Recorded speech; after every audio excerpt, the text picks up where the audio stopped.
Wholesome Feed Biscuits, are you thinking I should do some family travel this holiday season? I mean, first, Godspeed, because woo! Airplane travel this year is crazy. Oh my goodness. But also how fun to make wonderful holiday memories this time of year. So I want to share little tips of ways to save money because travel has gotten really expensive. Like over the pandemic, it was so cheap to travel, and of course, none of us did. And now they are just sticking it to all the consumers for hotels, car rentals, flights. Everything I've looked at is so expensive. It is insane. Oh my goodness. Okay, my first tip is to, if you can, and this really depends, what holidays do you celebrate, what family commitments do you have, but if you can travel on holidays, you can get way cheaper flights.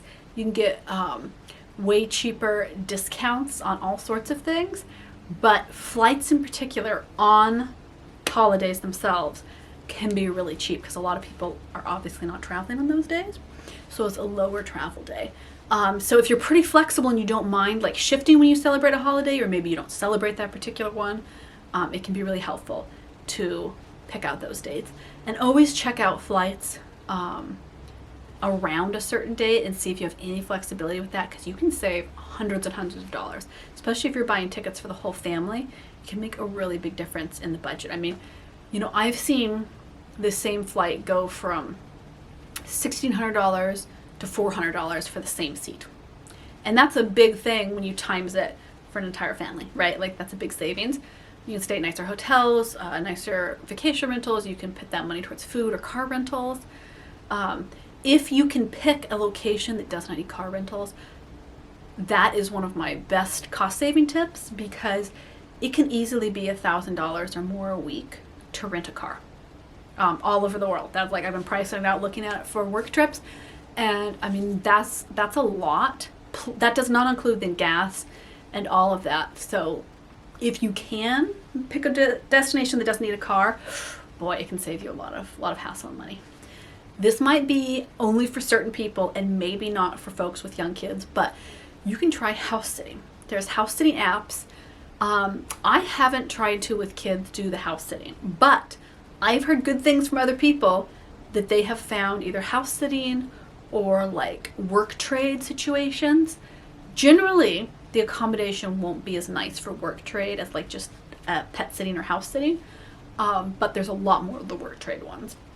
That can be a little tricky with young kids, but if your kids are older, that can be a really fun way to like just travel on the cheap. Like maybe you have a $500 or $1,000 total budget for like a 2-week trip, and that's all you can spend.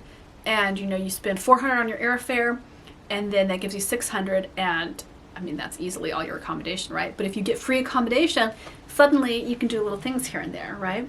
So think about being really flexible in the accommodation of what you're picking. I've really tried to be flexible in what I was going to say standards, that's not really the right thing, what my expectations are for a place. Like, it's okay to not stay in the most perfect princess palace. Would I like to? Yes. But sometimes it's more important to make the memories and to be flexible in where we're staying. Oh. I wrote this one down and I was like, oh, yeah. Pick a warm destination. It doesn't have to be hot or tropical, so that your family can camp. This can be a great way to do travel. It can be so much cheaper, so much more fun, and like just a totally different experience to go on a camping trip for the holidays. Now, depending on which hemisphere you're in, you kind of have to look at like, where is that even possible? Sometimes glamping will be year round, so those can be more options, but I find glamping it's more luxurious. It's not always like a budget friendly thing, but consider warmer destinations. It may be easier to have more loosey-goosey kind of accommodation.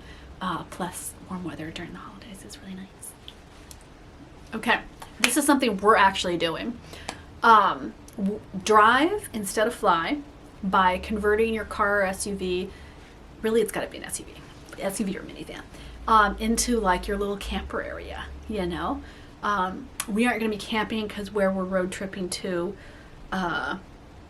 is too cold. Like we just can't safely camp or comfortably camp, I would say. I mean, we could safely, but it's just not comfortable. So we're gonna road trip, and we're taking a big long road trip. It's gonna be really fun. Biscuits, you'll come along. Don't worry. You're like so worried, Rose. Thanks for that. Thanks. Yeah, I know. And we're gonna convert it into a little space for to hang out in. At, rest stops along the way.